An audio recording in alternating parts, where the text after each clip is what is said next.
Almost exactly 40 years ago, Kissinger, then the National Security Advisor, made a secret trip to confer with the Chinese.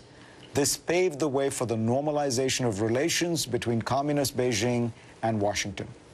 So how did we get from there to here? That is the subject of Dr. Kissinger's new book on China, and he joins me now to talk about that nation and much more.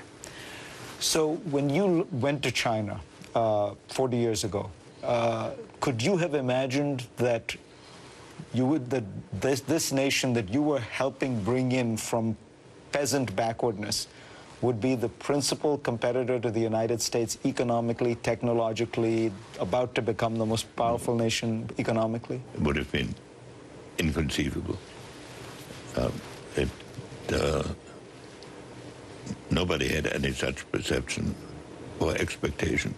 Now, since you opened the door, the relations between the United States and China have been strikingly stable. I mean, we've had lots of variation in almost every other part of the world, but if you look at president after president from both parties, and the Chinese have also had a pretty stable relationship, which has been basically to try and get America's help in modernizing their economy, tacitly supporting a lot of American foreign policy.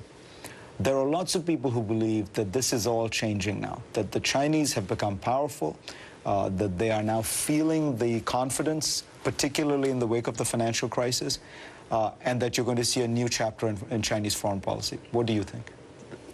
There are elements in China who, particularly after the financial crisis, feel that there has been a fundamental shift in the balance of power, and that the international conduct of China and the results of its conduct should reflect this. But one shouldn't think that all of this is America's fault, because the Chinese, we have been dominant in the last 50 years. They've been dominant in 1,800 of the last 2,000 years. And, you know, I think America is entering a world in which we are neither dominant nor can we withdraw, but we are still the most powerful country. So how to conduct ourselves in such a world is a huge test for us. And China is the most closely approximate country in terms of power, and one with such a complex history is a big challenge. On the other hand, if one conceives of it as if it were a Cold War, which is what domestic debates encourage, with winners and losers all the time, it would lead to confrontations over an extended period of time that would be draining to both societies and draining to the countries that have to deal with both societies. You think President Obama's approach to China is fundamentally correct? I think it's fundamentally correct, yes. What we fundamentally need with the Chinese is to come to an understanding of where we both think we're going. And I believe the best thing that Nixon did, that we did in the Nixon administration, was not that we were super skillful on practical problems, but we were willing to spend many hours explaining how we thought in middle and long run terms, and so did the Chinese. So there was a kind of meeting of strategic minds.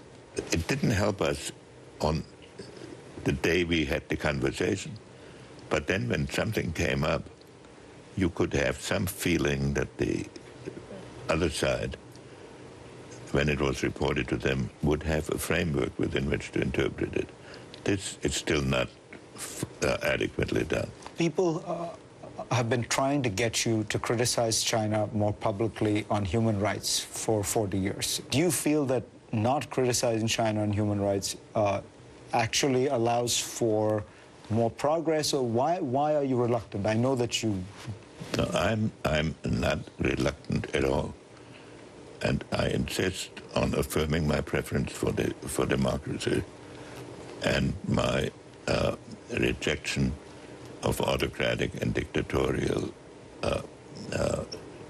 institutions. At the same time, there are a number of people, very few, who have, over a period of decades, established the confidence of Chinese leadership.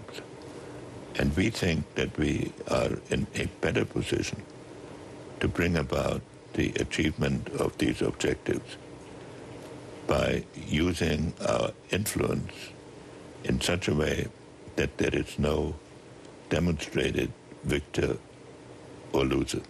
I have said that when I engage myself in China, as I do periodically on individual cases, I do not do it in a public confrontation, but in a personal dialogue.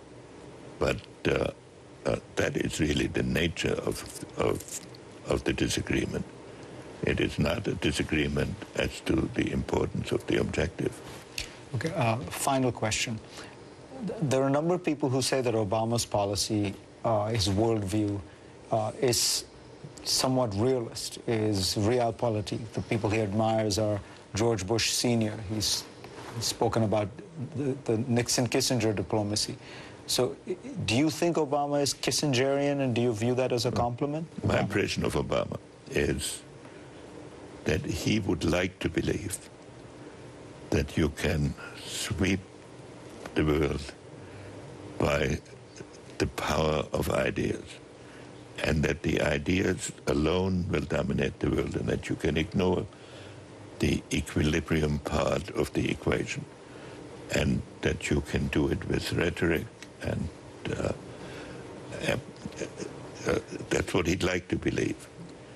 But he's also a good mind, and so he looks at the world and sees what's actually happening. So when he speaks, he often sounds as if he were in the world of ideas alone. When he acts, he is very conscious of realities, but I think he's basically very close, if I put his actions together, to the objectives that I affirm. I don't know whether he's going to view that as a compliment or not. No, he may view it as a private compliment, but he will not want it to advertise it. Henry Kissinger, pleasure to have you on.